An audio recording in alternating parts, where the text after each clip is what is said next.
بسم اللہ الرحمن الرحیم۔ سلطان صلاح الدین ایوبی نے ہر طرف جہاد میں بھرتی کا اعلان فرما دیا۔ پھر آپ لشکر لے کر تبریہ کی طرف بڑھے اور بزور جنگ اسے فتح کر لی۔ یہ صورتحال دیکھ کر صلیبیوں نے بھی لڑائی کی تیاری کی اور ہر دور دراز اور قریب کے علاقوں کے صلیبی ان کے لشکروں میں شامل ہونے لگے۔ سلطان صلاح الدین ایوبی رحمت اللہ علیہ کے لشکر میں 12,000 گھڑ سوار تھے اور پیادہ لشکر اس کے علاوہ تھا۔ صلیبیوں کی تعداد 80,000 کے لگ بھگ تھی۔ کئی دن دونوں لشکر آمنے سامنے رہے۔ بالآخر جبل حطین لڑائی کا مرکز بنا۔ اس لڑائی میں صلیبیوں کی بدقسمتی عروج پر رہی اور ان کے بڑے بڑے سردار اور حکام پکڑے گئے، جن میں ان کا بادشاہ یروشلم گائی بھی شامل تھا۔ اس دن جنگ میں اتنے صلیبی قتل اور گرفتار ہوئے کہ مقتولین کو دیکھنے سے اندازہ ہوتا تھا کہ پوری فوج قتل ہو چکی ہے، جبکہ قیدیوں کے ڈھیر دیکھ کر اندازہ ہوتا تھا کہ پوری فوج زندہ گرفتار کر لی گئی۔ ایک مسلمان سپاہی 30 صلیبیوں کو خیمہ کی ایک رسی میں باندھ کر ہانکتا پھر رہا تھا۔ اس لڑائی نے صلیبیوں کی قوت کو پارا پارا کر دیا۔ ان کی بڑی مقدس صلیب مسلمانوں کے ہاتھ آ گئی تھی اور ان کا مشہور جنگجو بادشاہ ریجینالڈ، جس نے ایک بار مسلمانوں کے ایک قافلے کو گرفتار کر لیا تھا اور جب انہیں قتل کرنے لگا تو ان سے کہا، اب تم محمد کو اپنی مدد کے لیے کیوں نہیں بلاتے ہو؟ مالون بھی مسلمانوں کی قید میں تھا۔ سلطان صلاح الدین ایوبی نے اسے کہا کہ اب محمد صلی اللہ علیہ وآلہ وسلم کی طرف سے مدد آ چکی ہے اور انہوں نے مجھے بھیجا ہے۔ پھر اسے قتل کر دیا گیا۔ اس جنگ سے حاصل ہونے والے قیدی دمشق کے بازاروں میں ایک ایک جوتے کے بدلے فروخت ہوئے۔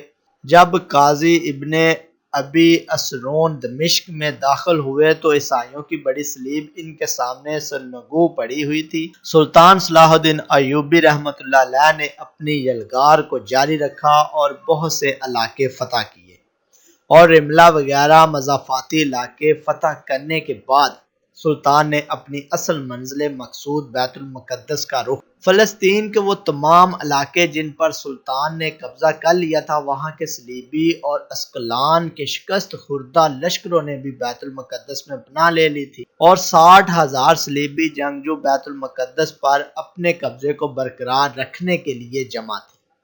مسلمانوں نے پورے عزم اور ولولے کے ساتھ صلیبیوں پر حملہ کر دیا اور بالآخر صلیبیوں نے امان مانگی۔ سلطان نے ان کی درخواست قبول کر لی اور یہ قرار پایا کہ بیت المقدس کے تمام مسیحی فدیہ ادا کریں۔ 40 دن تک جو فدیہ نہیں دے وہ غلام شمار کیا جائے گا۔ اس قرارداد کے بعد جمعہ 27 رجب 583 ہجری صلیبیوں نے بیت المقدس مسلمانوں کے حوالے کر دیا اور 91 سال سے جاری ظلم و بربریت کا وہ دور ختم ہو گیا جس نے پوری امت مسلمہ کے سر شرم سے جھکا رکھے تھے، اور اللہ کا یہ پاک گھر پھر اپنے حقیقی پاسبانوں کے ہاتھ میں آ گیا اور مسجد اقصی نے سکون کا سانس لیا۔ جب سلطان صلاح الدین ایوبی مسجد اقصی میں داخل ہوئے تو اس کے ایک حصے میں خنزیر بندھے ہوئے اور اس کے غربی حصے میں فوج کے لیے بیت الخلاء تھے اور محراب کو بند کر دیا گیا تھا۔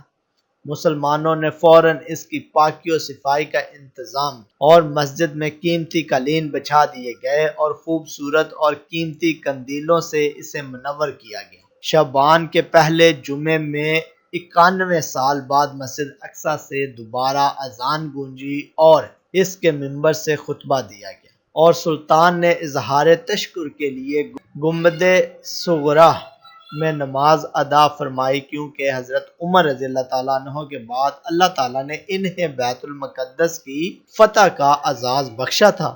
صلیبیوں نے گنبد صغریٰ میں جو تبدیلیاں کر دی تھیں وہ ختم کر دی گئیں اور سلطان تقی الدین نے خود مسجد اقصی میں حاضری دی اور گلاب کے پانی سے اسے غسل دیا اور اپنے ہاتھوں سے جھاڑو دینے کی سعادت حاصل اور ہر طرف خوشبوئیں بکھیر دی۔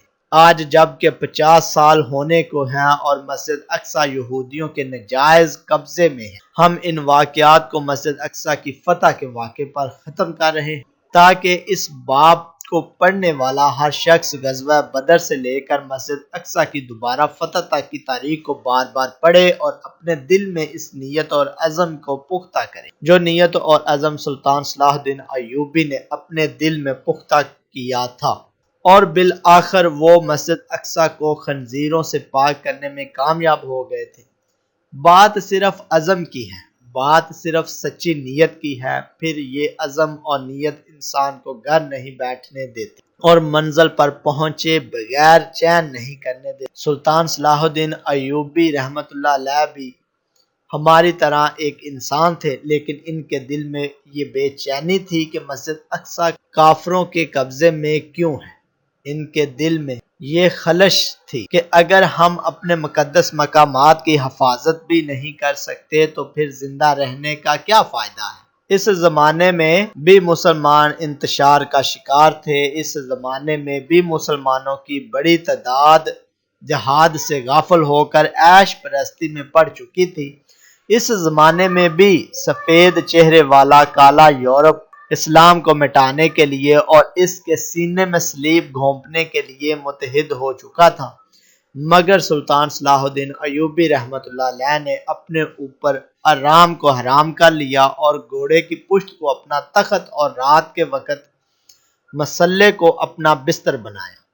انہوں نے ایک طرف پکار کر مسلمانوں کو جہاد کی دعوت دی اور بڑے بڑے علماء کرام سے جہاد پر کتابیں لکھوا کر پوری اسلامی دنیا میں پھیلائیں، اور ممبر و محراب کے جمود کو برق صفت شعلہ عظم خطبہ کے ولولہ انگیز خطابات سے توڑ ڈالا۔ اور دوسری طرف سلطان صلاح الدین ایوبی رحمۃ اللہ علیہ نے اللہ تعالیٰ کے سامنے حد درجے کی آہذاری کی اور راتوں کی تاریکیوں میں اس نے بیت المقدس واپس لینے کی توفیق مانگی۔ چنانچہ مسلمان بھی متحد ہو گئے اور آسمان سے مدد کے دروازے بھی کھل گئے، اور لاکھوں نفوس پر مشتمل صلیبیوں کی آہنی لشکر جو خود کو ناقابل تسخیر سمجھتے تھے، سلطان صلاح الدین ایوبی رحمۃ اللہ علیہ کے سامنے مکڑی کے جالے ثابت ہوئے۔ آج پھر وہی ماحول ہے، آج پھر کفر نے خود کو ناقابل تسخیر سمجھ رکھا ہے، آج پھر مسلمانوں میں انتشار اور جمود کی کیفیت ہے، مگر اس خاک کے اندر بہت سارے شرارے چھپے ہوئے ہیں، اور امت مسلمہ آج بھی سب کچھ کرنے کی طاقت رکھتی ہے، مگر ضرورت ہے سلطان صلاح الدین ایوبی رحمۃ اللہ علیہ جیسے ایک قائد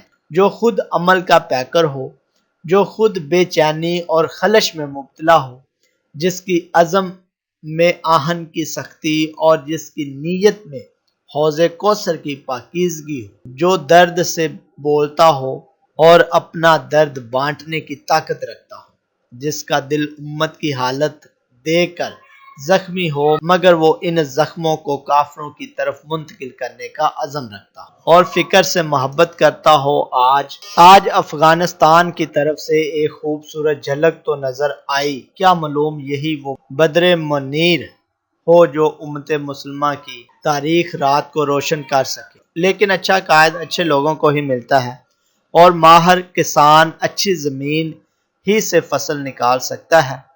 آج ہر مسلمان کو جہاد کے لیے تیار ہونا ہوگا، آج ہر مسلمان کو اپنے اندر آہنی عزم اور سچی نیت پیدا کرنی ہوگی، آج ہر مسلمان کو خون کے ایک ایک قطرے کا بدلہ لینے کی نیت کرنی ہوگی، آج مسلمانوں کو اسلام کی عظمت کی خاطر خاک اور خون میں تڑپنے کا شوق اپنے اندر پیدا کرنا ہوگا۔